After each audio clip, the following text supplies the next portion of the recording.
Hello everyone, अगर आपको मेरा ये वीडियो पसंद आया तो इस वीडियो को लाइक कीजिएगा, इसको ज्यादा शेयर कीजिएगा और मेरे चैनल को सब्सक्राइब कीजिएगा। हेलो एवरीवन,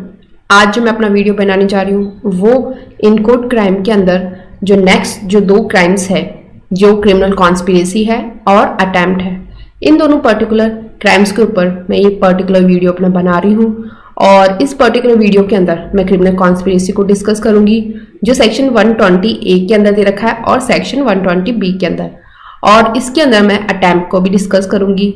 जो सेक्शन 511 में दे रखा है और इसके अंदर मैं इनके बारे में बताऊंगी। तो लेट्स स्टार्ट द वीडियो। सबसे पहले सेक्शन 120A। सेक्शन 120A जो है वो डेफिनेशन बताता है क्रिमिनल कॉन्स्पिरेसी की, और इसके अंदर बता रखा है कि अगर दो या दो से ज्यादा पर्सन्स, मतलब इसमें दो पर्सन्स तो होने जरूरी है ही या उससे ज्यादा पर्सन्स होते हैं, और वो क्या करते हैं, वो एग्री करते हैं कोई काम करने के लिए या कॉज टू बी डन, या उस चीज को करने के लिए, ऐसे मतलब वो एक तरीके से या तो वो उस काम को करने के लिए जब दो या दो से अधिक कोई व्यक्ति है वो किसी भी तरीके से उस काम को करने या करवाने को होते हैं, किसी भी तरीके से सहमत होते हैं, तब उस केस में अगर वो कोई भी इलीगल एक्ट करते हैं या फिर ऐसा कोई एक्ट करते हैं जो इलीगल तो नहीं है लेकिन इलीगल मीन्स से वो किया जा रहा है, तो वो एग्रीमेंट जो है वो उसको कहा जाएगा क्रिमिनल कॉन्स्पिरेसी। मतलब कि इसके अंदर दो या दो से ज्यादा पर्सन्स होते हैं और वो क्या करते हैं, वो एग्री करते हैं कोई काम करने के लिए, और उसके अंदर वो कोई इलीगल एक्ट करते हैं या फिर ऐसा कोई एक्ट करते हैं, और वो एक्ट क्या है, वो इलीगल नहीं है लेकिन उसका जो मीन्स है, जो उस कार्य को करने का जो भी साधन है वो इलीगल है, तो उस एग्रीमेंट को क्रिमिनल कॉन्स्पिरेसी कहा जाता है। और इसके अंदर बेसिकली जबकि दो या दो से अधिक व्यक्ति क्या करते हैं, कोई अवैध कार्य अथवा कोई ऐसा कार्य जो अवैध नहीं है, अवैध साधनों द्वारा करने या करवाने को सहमत होते हैं, तब ऐसी सहमति आपराधिक षड्यंत्र कहलाती है। तो उस जो सहमति है, जो एग्रीमेंट उनके बीच में हुआ है और जिसके ऊपर वो सहमत हुए हैं, वो क्या एग्रीमेंट, उस एग्रीमेंट को कहा जाएगा क्रिमिनल कॉन्स्पिरेसी। मतलब वो जो उनके बीच में जो एग्रीमेंट हुआ है उस एग्रीमेंट को क्रिमिनल कॉन्स्पिरेसी कहा जाएगा। और इसके अंदर जो प्रोविजो दे रखा है वो बात करता है कि provided that no agreement except an agreement to commit an offence. मतलब ऐसा कोई एग्रीमेंट यहाँ पर जो है वो क्रिमिनल कॉन्स्पिरेसी के अंदर नहीं आएगा, सिर्फ वही एग्रीमेंट आएगा जो एग्रीमेंट किसी ऑफेंस को कमिट करने के लिए किया जाता है, और उस एग्रीमेंट को यहाँ पर क्रिमिनल कॉन्स्पिरेसी के अंदर उसको माना जाएगा। और वो कब माना जाएगा, unless some act beside the agreement is done by one or more parties to such agreement। और उस एग्रीमेंट को करने के लिए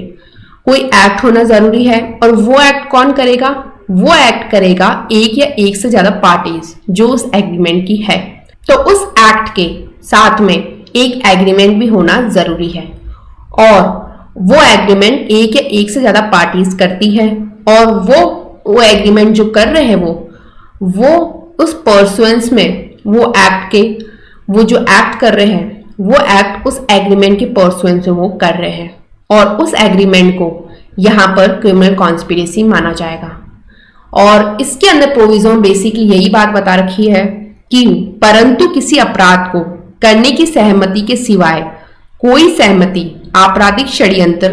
तब तक ना होगी जब तक कि सहमति के अलावा कोई कार्य उसके अनुसरण में उस सहमति के एक या अधिक पक्षकारों द्वारा नहीं कर दिया जाता है।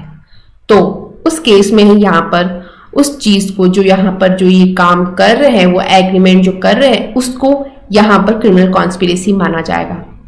मतलब कि बेसिकली जो एग्रीमेंट ये लोग कर रहे हैं वो एग्रीमेंट, वो ऑफेंस का एग्रीमेंट कर रहे हैं कि वो ऑफेंस करेंगे, और उसे क्रिमिनल कॉन्स्पिरेसी के अंदर माना जाएगा। और वो कब माना जाएगा, जब उस एक्ट के साथ में वो जो भी एग्रीमेंट कर रहे हैं वो एग्रीमेंट भी वो करेंगे उस एक्ट के साथ में, और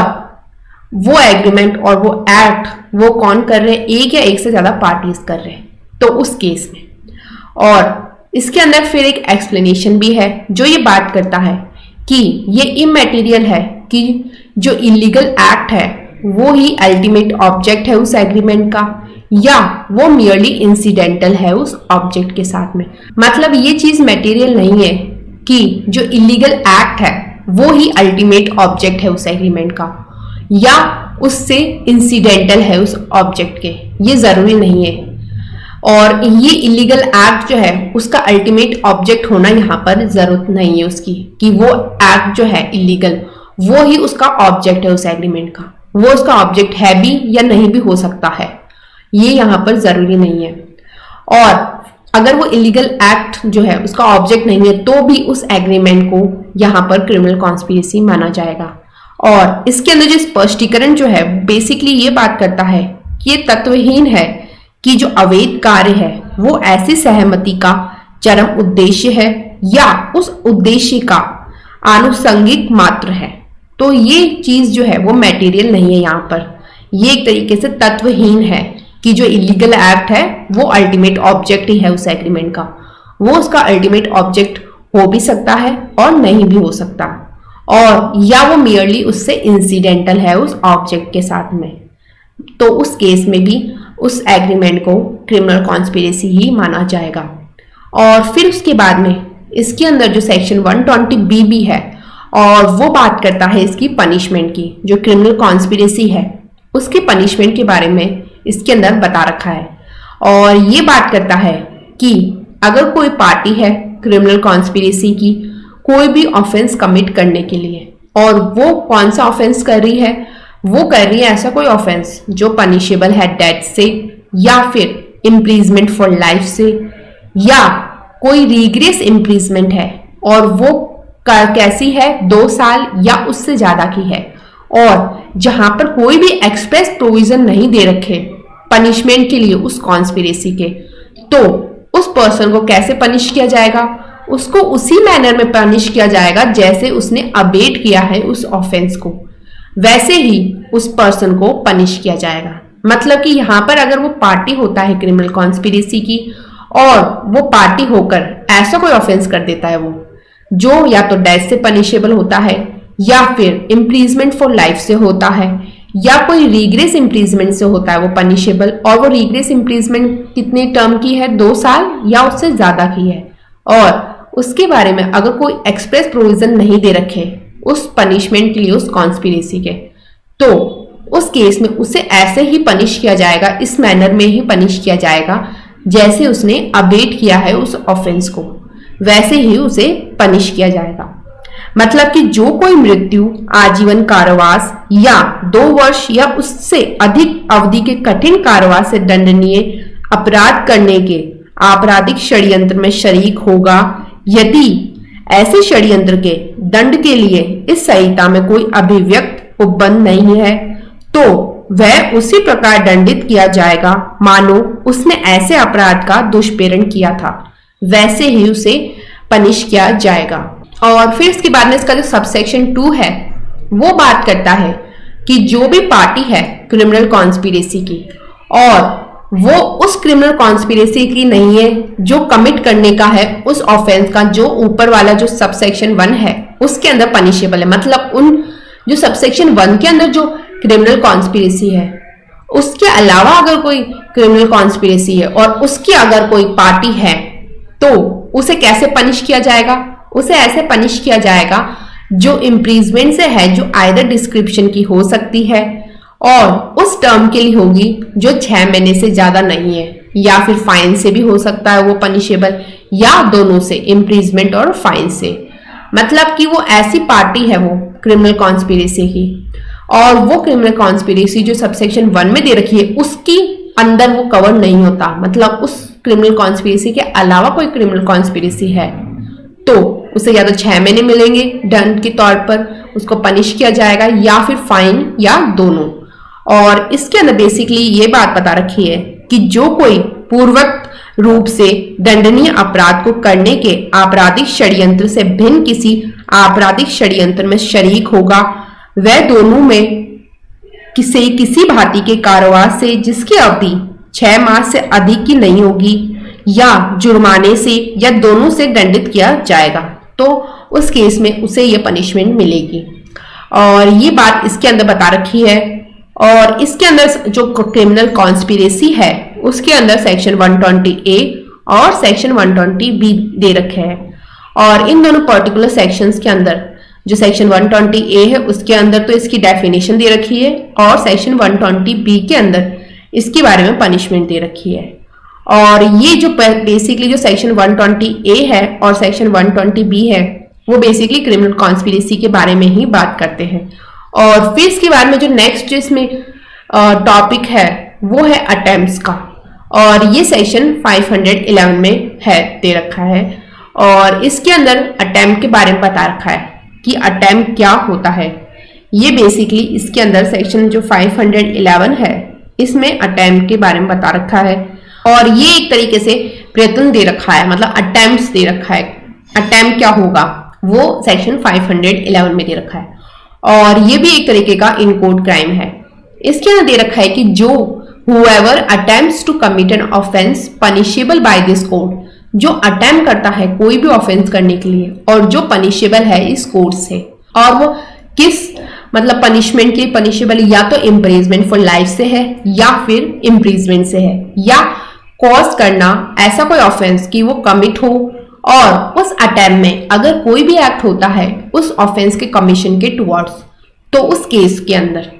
मतलब जो अटेम्प्ट करता है किसी ऑफेंस को कमिट करने के लिए और वो जो ऑफेंस है वो पनिशेबल है या तो इम्प्रिजमेंट फॉर लाइफ से है या इम्प्रिजमेंट से है, या फिर वो क्या कर रहा है वो कॉज करता है उस ऑफेंस को कि वो कमिट हो, और उस अटेम्प्ट में अगर वो कोई एक्ट कर देता है उस कमीशन उस ऑफेंस के टुवर्ड्स में, तो उस केस के अंदर अगर कोई भी एक्सप्रेस प्रोविजन नहीं दे रखी इस कोड के अंदर, जो इंडियन पिनल कोड है उसके अंदर, उसके बारे में जो उसकी पनिशमेंट है उस अटेम्प्ट की, उसके बारे में अगर कोई भी एक्सप्रेस प्रोविजन नहीं दे रखा, तो उस केस में उसे ऐसे पनिश किया जाएगा उस इम्प्रिजमेंट से कोई भी डिस्क्रिप्शन की जो उस ऑफेंस की है। मतलब ऐसी कोई डिस्क्रिप्शन है, मतलब या तो सिंपल है वो या फिर रिग्रेस है, और वो उस ऑफेंस की है जो उसने यहाँ पर जिसका अटेम्प्ट किया है जिस ऑफेंस का, और वो ऑफेंस जिस इम्प्रिजमेंट से पनिशेबल है वो इम्प्रिजमेंट किस डिस्क्रिप्शन की होती है, उसी से यहाँ पर उसको अटेम्प्ट के लिए भी वही डिस्क्रिप्शन होगी उस इम्प्रिजमेंट की। मतलब यहाँ पर भी अगर वो ऑफेंस जिसका उसने अटेम्प्ट किया है वो अगर सिंपल है, तो जो अटेम्प्ट के लिए जो यहाँ पर वो पनिशेबल होगा वो भी सिंपल ही होगा जो ऑफेंस जिसका उसने अटेम्प्ट किया है। और उस टर्म के लिए होगी जो 1/2 है जो इम्प्रिजमेंट फॉर लाइफ है उसका, मतलब 1/2 होगा इम्प्रिजमेंट फॉर लाइफ का, या फिर 1/2 है जो लॉन्गेस्ट टर्म है जो इम्प्रिजमेंट जो उस ऑफेंस के लिए दे रखी है उसका, मतलब या तो 1/2 इम्प्रिजमेंट फॉर लाइफ का हो सकता है उससे वो पनिशेबल हो सकता है, या फिर 1/2 जो लॉन्गेस्ट टर्म इम्प्रिजमेंट का है जो उस ऑफेंस के लिए दे रखा है, जो भी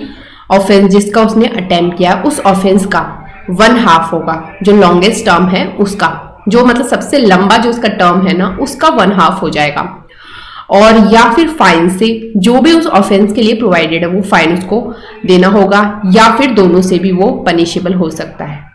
और इसके अंदर बेसिकली यही बात बता रखी है सेक्शन 511 में कि जो आजीवन कारावास है या अन्य कारावास से दंडनीय अपराधों को करने के प्रयत्न करने के लिए दंड, जो कोई इस संहिता द्वारा आजीवन कारावास से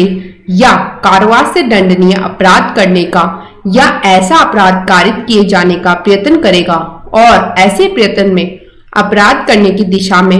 कोई कार्य करेगा जहां की ऐसे प्रयत्न के दंड के लिए कोई अभिव्यक्त उपबंध इस संहिता द्वारा नहीं किया गया है, वहां वह उस अपराध के लिए उपबंधित किसी भांति के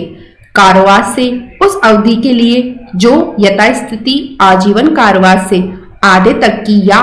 उस अपराध के लिए उपबंधित दीर्घतम अवधि के आधे तक की हो सकेगी, या ऐसे जुर्माने से जो उस अपराध के लिए उपबंधित है या दोनों से दंडित किया जाएगा। तो उस केस में उसे ये पनिशमेंट मिलेगी अगर उसने अटेम्प्ट किया है तो। और इसके अंदर क्या क्या पनिशमेंट है, एक तो 1/2 है जो इम्प्रिजमेंट फॉर लाइफ की है, या फिर 1/2 जो लॉन्गेस्ट टर्म है इम्प्रिजमेंट जो उस पर्टिकुलर ऑफेंस के लिए दे रखा है, या फिर फाइन भी हो सकता है जो उस ऑफेंस के लिए प्रोवाइडेड है, या दोनों भी हो सकते हैं। और इसमें जो इलस्ट्रेशंस है, जिसमें सबसे पहला जो इलस्ट्रेशन है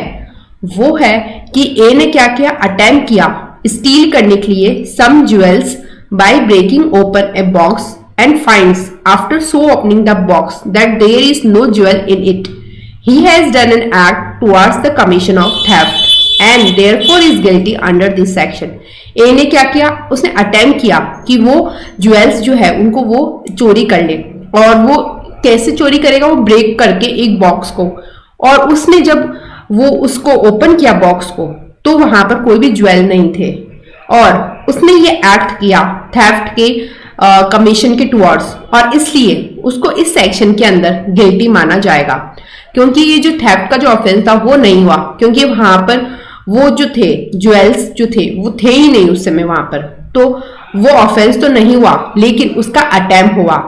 मतलब कि कै एक संदूक तोड़कर खोलता है और उसमें से कुछ आभूषण चुराने का प्रयत्न करता है। संदूक इस प्रकार खोलने के पश्चात ज्ञात होता है कि उसमें कोई आभूषण नहीं है, उसने चोरी करने की दिशा में कार्य किया है और इसलिए वह इस धारा के अधीन दोषी है। इसलिए उसको यहाँ पर सेक्शन 511 में दोषी माना जाएगा। इसके अंदर जो नेक्स्ट इलस्ट्रेशन है वो बात करता है कि ए ने क्या किया, अटेम्प्ट किया पिक करने के लिए पॉकेट जेड का bye thrusting his hand into Jades pocket. A fail in the attempt in consequence of Jades having nothing in his pocket. A guilty under this section. ए ने क्या किया, अटेम्प्ट किया कि वो पॉकेट पिक करेगा, pick करने के लिए मतलब पॉकेट जेड का, और उसको मतलब ना उसने क्या किया, अपना हाथ दे दिया उसके हैंड, मतलब अपने जो भी उसका हैंड था वो उसने जेड के पॉकेट में दे दिया, और ए फेल हो गया इसकी कॉन्सिक्वेंस, क्योंकि जेड के पॉकेट में कुछ भी नहीं था। उसको यहाँ पर सेक्शन 511 के अंदर गिल्टी माना जाएगा। इसमें ये दे रखा है कि कै ये की जेब में हाथ डालकर ये की जेब से कुछ चुराने का प्रयत्न करता है। ये की जेब में कुछ ना होने के परिणाम स्वरूप कै अपने प्रयत्न में असफल रहता है। कै इस धारा के अधीन दोषी है, उसे यहाँ पर लायबल माना जाएगा। और इस पर्टिकुलर वीडियो के अंदर मैंने इन दोनों जो इन कोर्ट क्राइम्स है इनको डिस्कस किया, और अब जो मेरा जो नेक्स्ट वीडियो है उसके अंदर मैं बताऊंगी स्टेजेस ऑफ क्राइम के बारे में।